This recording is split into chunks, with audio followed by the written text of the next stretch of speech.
And good morning. This is Don Kettl from the LBJ School at the University of Texas at Austin.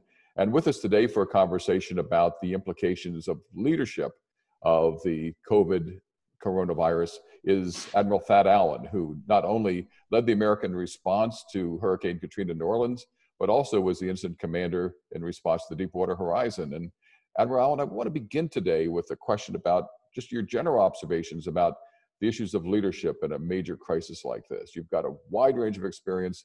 How, from your perspective, do things look, and what kind of advice would you give?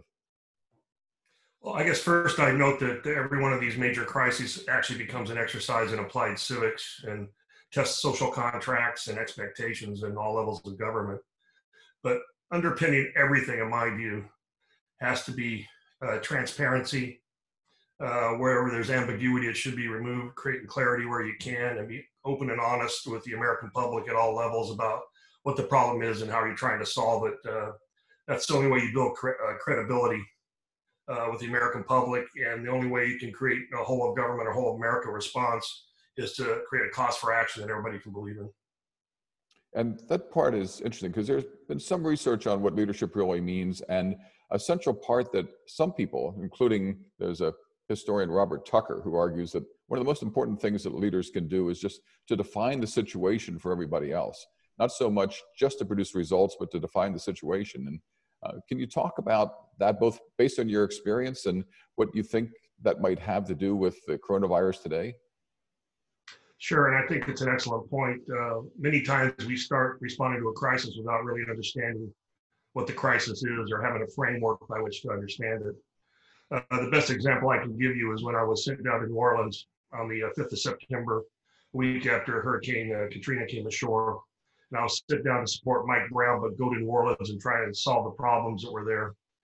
When I flew into New Orleans on the morning of the 6th of September, I had this feeling, I was like in the pit of my stomach, that we had gotten the problem wrong. And after a couple of short conversations, I realized that we weren't dealing with a hurricane. We were doing emergency declarations and flowing resources in, and had been for a week. But the fact of the matter was the city of New Orleans lost their command and control capability, and the real problem was continuity of government. And if we didn't address that, we weren't going to be able to fix everything else. So the way I explain Katrina, at least in the world according to Allen, is that the city was a victim of a weapon of mass effect, but there was no terrorism or criminality involved. And as a result of that, they lost continuity of government. It didn't allow them to take the resources that were being provided into any kind of effect. Once we understood that, we could organize a response that would be responsive to the problems that were there and increase the credibility of the people that were involved. How big of a stretch is it to say that the coronavirus is pretty similar to the definition that you just gave, except for the fact that we can't really see it compared to the fact that New Orleans clearly was underwater? Well, I think the level of complexity is off the charts on this one. And when I think about complex situations, and Katrina, Superstorm Sandy, the oil spill were all complex, but the level of magnitude for this problem is just horrendous. And one of the issues with complexity is, you know, that you're moving into a different area with a problem when existing legal frameworks and structures and doctrines for thinking about things don't apply anymore, where you see ambiguous legal boundaries. You see people not honoring contracts, say for waste disposal, as they did during the Ebola crisis. All of a sudden, complexity in itself becomes a risk factor.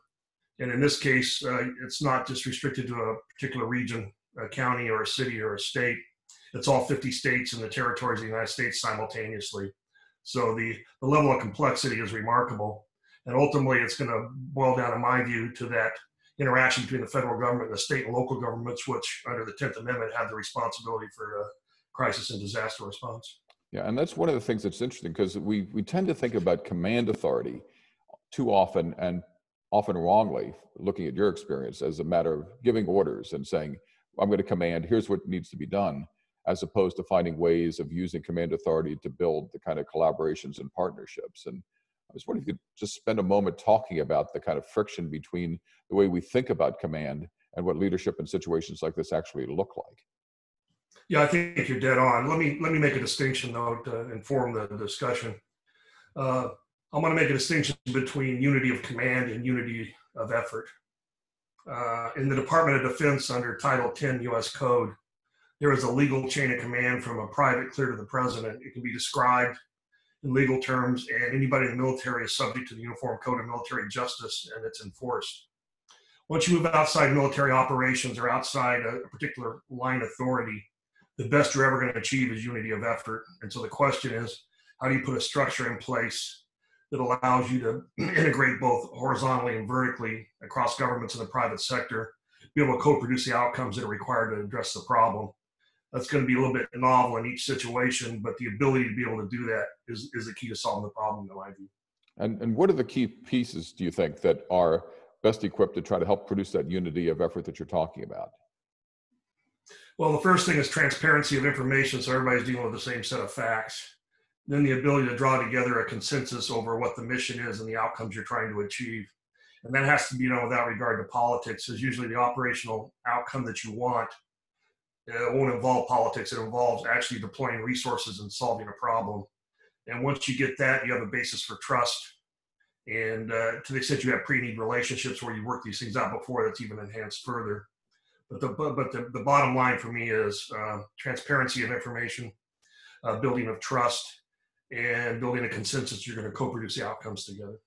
And that's such an interesting approach to things, because so often, again, we tend to think about leadership in situations like this as sitting in the desk giving orders. And remember back to Harry Truman's great comment about Eisenhower saying, here's the general coming in, he's going to pound in the desk saying, do this, do that, and nothing's going to happen. And saying that leadership, at least from Truman's point of view, was such a different kind of approach. Yeah, one of my favorite definitions of leadership, and I can never remember where I heard it, is the ability to reconcile opportunity and competency. So you have a supply and a demand issue, and the issue is, how do we make that most effective and efficient to the ends of the American people? And here we've got a case where there's opportunity on the one side, competency on the other, and the fact that the assets that we need to bring to bear are scattered in so many different places, and public and private and federal and state and local. And the challenge is trying to find a way to weave all of that together. Yeah, you're absolutely right. And what makes it even harder is the aggregate amount of resources available may not be adequate to the problem we're going to face, which means we're going to have to allocate scarcity. That makes the challenge of integrating a response and trying to achieve a consensus even more difficult. But in the absence of being able to come up with a way to allocate scarcity, you're going to let it become random, and you're probably not going to optimize what you could do to minimize the impact of the event. That's the reason it's going to be so important that there has to be an operational social contract between the federal government, the state and local governments, and how this thing's going to move forward. And from your experience, what kind of advice would you have for somebody who finds himself sitting in that chair and whose job is to try to produce that unity of effort that in the end it's clear that we need? Well, my general organizational prescription for these things, regardless of who's in the White House at the particular time, is that you need a professional subject matter expert that's focusing on fixing the problem without regard to politics, that needs to be accountable to political leaders. And then that person needs to be given the authority with the accompanying accountability, and then they need to be able to speak openly and honestly to the American public about the problem at hand. I did almost daily press conferences, both during the hurricane and the oil spill. And I thought what allowed us to be somewhat successful in both of them was that I had credibility with the American people about what I was saying and what I was doing, and politics didn't enter into it. Anytime you combine politics with line operations, you're in great danger of screwing both of them up. Yeah, a fascinating point. And I want to conclude our conversation here today. If I could ask you just to tell the story about what it was like when you hit the ground in New Orleans, and you tell a story about having arrived on the ground and bringing the troops together in that first morning and trying to find a way to drive them and to stir them to action. And could you tell us that story as we finish up here this morning? Sure. Just by way of background, I arrived in New Orleans on the morning of the 6th September. In about 72 to 96 hours, we had basically unified the response between the Joint Task Force under U.S. Northern Command, the local National Guard, and the state and local authorities there in New Orleans.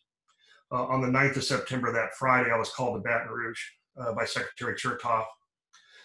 He called me into a private office and said there was going to be a press conference in 30 minutes and that I was going to relieve Mike Brown of the entire coastal response for the entire Gulf region. He then told Mike Brown that we had a very, very uncomfortable news conference after which Secretary Chertoff left, and Mike Brown went back to Washington and resigned a few days later as a FEMA administrator. On my way into the building that morning, I had run into a FEMA employee, and I talked to her for a bit, and she told me how uplifting and rewarding the work was. But she told me that every night when she went back to her hotel room, all she saw was her organization and her leaders vilified. It was very, very hard to keep her morale up. So after Mike Brown and Secretary Chertoff left, I gathered everybody I could in a big open space, and I got on a desk with a loudhailer. And I told everybody how the transition was going to work. And then I looked at everybody and I said, I'm going to give you an order. Now, I had no legal authority to give anybody an order, but there's an old saying, you don't have sovereignty unless you can exert it. So I gave it my best shot. And I told them they were to treat everybody they came in contact with who was impacted by the storm as if they were a member of their own family, their mother, father, brother, sister, and so forth. I said, if you do that, two things are going to happen. If you make a mistake, you're probably going to err on the side of doing too much. And at this point in the response, I'm okay with that. The second issue, if somebody has a problem with what you're doing, their problem's with me, not you.